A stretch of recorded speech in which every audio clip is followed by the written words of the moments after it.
Hey, what up, guys? It's Vel, and I wanted to give you guys a updated build guide for the Hollow Palm Ice Crash Raider. I'm going to go into the pros and cons as well as the gearing and just tell you guys how generally I feel about the build and how much I enjoy it. And maybe you guys will enjoy it too. So let's start right away with the pros. She's cheap and she is very strong melee. Very strong. She essentially freezes and chills everything, including some endgame bosses. And she can do endgame feared, hiddens, forgottens, etc. with no issue. And just to top it all off, she's ailment immune. Now, let's get into some of the cons. She does require a one with nothing. So that usually takes about 8 hours to pop up on Leaguestart, and they usually start selling for, I mean, historically, the last few leagues, they sell for about 2x and then go all the way down to 40C thereabouts. But you will have to, if you're going to do this as a Leaguestart, you will have to play it with just regular Ice Crash without one with nothing, and then swap over as soon as you can get it or farm it yourself. As well as because you're not wearing gloves, you don't have any weapons on, balancing your resists can be a bit of a challenge. She wears a lot of unique gear, so that's definitely something that you have to look out for. You're gonna have to go look for resists on some on your rings. You're gonna want to look for it on your jewels, potentially corrupted belts with all res, etc. Now, she is like really dexterous. At this point in time, I think I was at 1730 dexterity, but she's kind of stupid. She has a little bit of int issues depending on what you're wearing for a necklace, so you may have to find ways to also get some int in some places. Maybe it's just taking a 30 int node. Maybe it's going for an int dex jewel as well as a resist, you know, something like that. So that is something you have to watch out for. And because she's kind of low life, degens can be a little scary. So you definitely want to watch out for that. I think though that those are the main cons to the build. Generally, you slap so hard, you have good leech, you gain back a lot of life, you have a lot of evasion, you have a lot of 100% spell suppression, so there's a lot of things in this build that I think can make up for the low life and the degen. So let's get down into the gearing.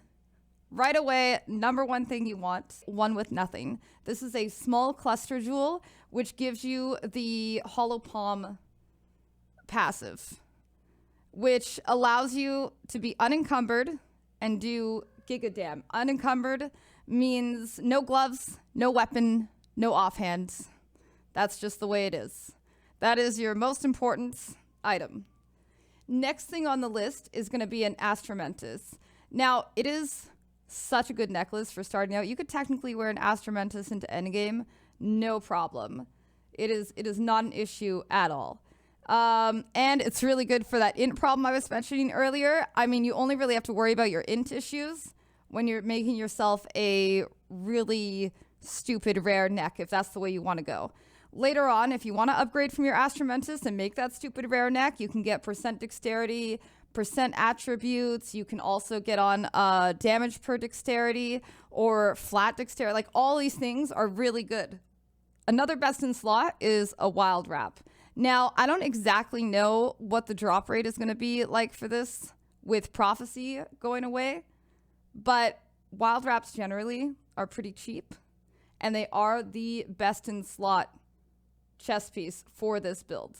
Now, it doesn't offer you any life, so you could potentially replace it with a rare, but it's like you will lose damage if you replace it for a rare. So it's entirely up to you if you want to go the more life route and make yourself a nutty rare, or if you just want to use the wild wrap. Now, I will say the one nuisance about a wild wrap is that you do need 5 reds, 1 green, and those are 5 off colors. So personally, harvest crafting is going to be a great way to get those 5 reds. You could also do Verici to get those reds turning, or those greens turning into white sockets. You can also potentially go with, now this is the one that I often do just because I have an abundance of jewelers. I just craft on 3 red, and then I just do the jeweler for 4 until it hits red, and then the jeweler for 5 socket until it hits red. And like that can cost you about 1,000 jewelers, but that's often the route that I tend to go with. Because, I mean, jewelers drop in abundance, you know? There's 6 sockets everywhere for days. The next thing you want is your Fractal Thoughts.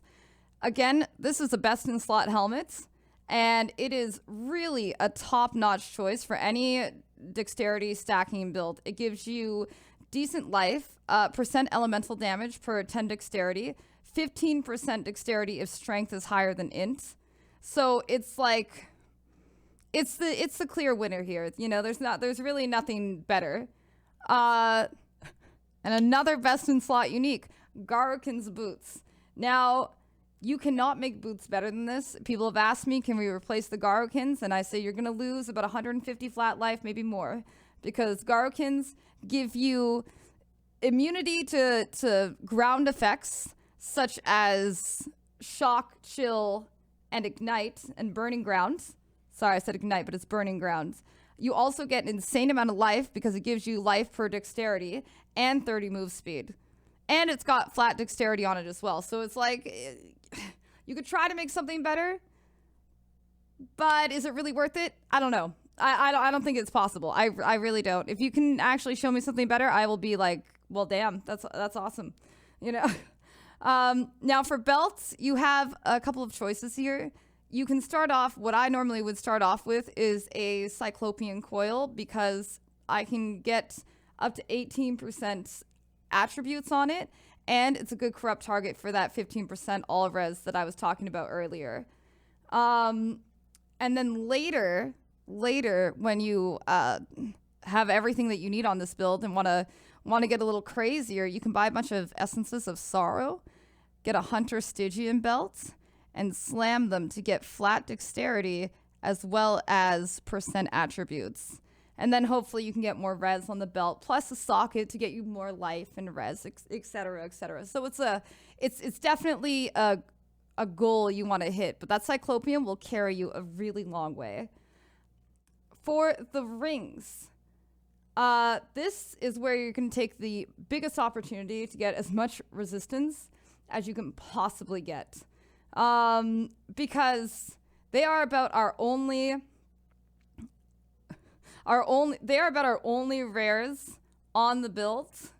So for one of the rings, you're going to want either Redeemer base or a synth implicit with Frostbite on hit. Either way, if you get the Redeemer Frostbite on hit or the synth implicit, that's fine. And then the next things you're going to want, and I'm going to go in order, is life, res, dexterity, minus mana, because you definitely will want that minus mana cost. It's going to be really comfortable. Ice Crash, because it hits so fast, you can go through your mana pretty fast. So that minus mana is definitely like, it's good. And then of course elemental damage with weapon. So those are your biggest priorities in what you want to look for on rings. One of them must have a Frostbite on hit, and the second one, you know, you can go wild with whatever you can get. Now, the Brutal Restraint. I get a lot of questions about this Brutal Restraint. I have it in FAQ. I've answered it multiple times on the forums and in stream. When it comes to the Brutal Restraint, the general and the number don't matter. So what you want is a Brutal Restraint, and in the spots, you'll want either 5% dexterity here, 5% dexterity here, 5% dexterity. Wherever you can get 5% dexterity on these notables, that's what you want. And you want preferably 2 5% dexterity notables and whatever else you can get. Enduring Composure. So this is something that you want as soon as possible, because it gives you endurance charges and it gives you fizz mitigation and res. So you definitely want to get your Enduring Composure on. Nice thing too about Enduring Composure is that you can also find more res on it, and you can get pretty high flat dexterity or even int if that's something that you're struggling with. So I added 2 new jewels in this version of the build. I added an Unnatural Instinct and a Pure Talent. So with the Unnatural Instinct, we get block, move speed, resist, and damage.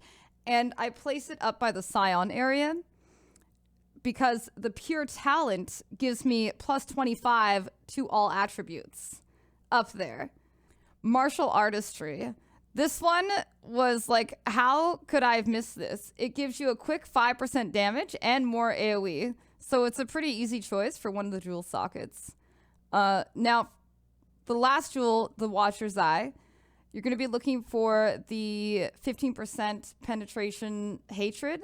And then if you want to buy like a completely unethical Watcher's Eye, you would go for the hatred pen and the percent cold.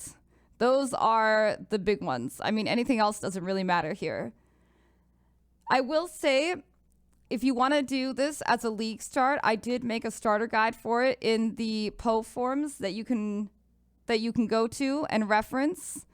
And I hope you guys really enjoyed the build. I know I really enjoy this build. I haven't played it in a couple of leagues, and I am, oh my god, I'm thinking about going back and playing it right now. So if you made it all the way to the end of this video, be sure to like and subscribe. Tell me how you thought of this build. If you played it, let me know if you're going to try it. If you have any questions, definitely comment. And happy hunting, Exiles.